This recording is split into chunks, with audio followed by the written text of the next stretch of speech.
evening, TheoTrade. This is Corey Rosenblum, and you're watching the Theo Nightly Video for April 16, 2019. And we're talking tech stocks in focus, specifically two of them, which are IBM and Netflix.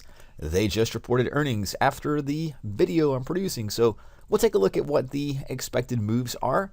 We're looking at this, of course, perspective-wise before the earnings, and we're going to set up any type of play, management, or roll strategies for tomorrow's session and beyond. We'll, of course, take a look at daily chart levels, volatility, and where the chips fall in terms of earnings and the reaction tomorrow into Wednesday's session. But first, let's take a look at the XLK. The XLK is our technology sector, and that's going to be what we look at for broader-based technology names. For example, Apple and many names, IBM, Microsoft, plenty of those are in play. But XLK is making a new 2019 high. And in fact, if we pull the perspective back even further, that's a new all-time high. So as the Nasdaq pushes up to all-time highs, the XLK or the technology index, well, it's already there. So that's something to watch as we push into this above 2,900 in the S&P 500 level, and of course higher and higher in the Nasdaq. The main tech sector ETF, it's already there, and it burst out to new 52-week highs officially, and of course new lifetime highs. That takes us above 77 per share. That's the backdrop or the bigger picture with which we'll put in context IBM and Netflix earnings. Speaking of those, let's start with IBM. This will report after the market closes today, which as of this video is in a couple of hours. So these are the expected move plays. We'll first take a look at the implied volatility. That is, roughly speaking, at 0.26. Our probability of expiring curve, not really huge at the moment in terms of how we're taking into account the earnings play. Now granted, IBM is not necessarily a volatile stock, but it is in an uptrend. Higher high, higher low, higher high, higher low, and rising daily chart moving averages. A key focal point to reference is about the 150 per share level, otherwise about 140, and beneath that, about 137. What's interesting about those two levels? Well, that's exactly where the expected move for earnings will take it into the close and after. For example, the way we get those expected move levels, we take a look at, we can see the implied volatility percentage, 65%. That's, of course, our near-term option. That comes down after the earnings takes place, and that gives us an up or down price value of about $6.60. Put up on our chart, that takes us roughly to, depending on how the market closes in just about an hour, 150 per share or 137. Now that's where we are now at 144. So how does this play?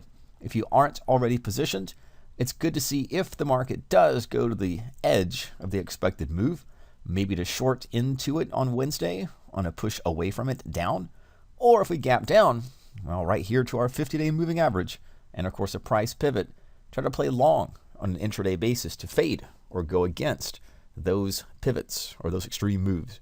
Of course, if the market goes outside of the expected move, well, that could lead to a bigger move the other way, which is down away from 136, 135, or up above 151, 152.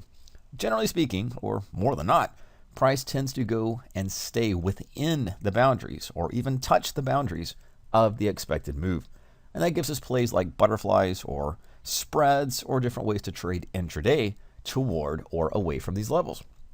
And IBM, of course, will be looking at not just what the earnings are reported, but after market movement, price movement, volume, and any surprises in the earnings. IBM is particularly special because it's a larger company, larger market cap, especially larger than Netflix. Nevertheless, we'll take a look at the bigger picture, and we'll see just quickly the weekly chart of IBM.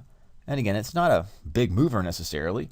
It's in a slightly declining trend line pattern, but I would probably call it more of a range with about 140 per share as lower support, and maybe all the way to 170, 175 as upper resistance. Putting that in the daily chart context gives us this expected move play. Above it or beneath it, probably somewhere within. And I guess that's going to be how we dictate our trades for the rest of this week. And we'll finish up with Netflix. Not as big market cap again, but probably a stock that we've traded, or you've traded quite frequently. So Netflix is still in this trading range, short term at least, at about $340 per share, and the upper boundary $380 per share. Now that's nice because the expected move play, quickly implied volatility, again roughly speaking, is about 0.45. That rank is about 40%, and the percentile itself, IB percentile, just about 40% as well. So it's kind of just beneath the midpoint of its most recent range. Again, compressed price, consolidation, rectangles tend to precede or go before breakouts. So that could be a breakout trading strategy if the price gets beyond our earnings-based expected move. And just to check, we get that from the expected move play, implied volatility, from the near-term option, which is kind of neat because that's just about 100% for implied volatility, near-term option. And of course, that does go down into the future. And that's going to be about $25. That translates up or down. I've got it marked here for us at about 387 or about 327. Roughly speaking, again, depending on where the market closes, these will be a little bit different for tomorrow's session. So just watch these levels. 340 is a breakdown sell short period.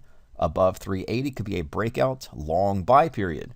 And these expected moves for the earnings play is just a little bit beyond those. Of course, we'll keep watching these and others. For a quick reference, before we close tonight's video, we did have some big companies report earnings before the market opened. And we can see how those played out quickly. So Bank of America was one of them, and it's within the expected move, gap down, pushed back up. That's what we may see happen tomorrow in other stocks, IBM, Netflix, and even some others, was a gap down and a push up into it. We see this better maybe on a lower time frame chart. So not a whole lot in terms of the earnings and stock movement for Bank of America.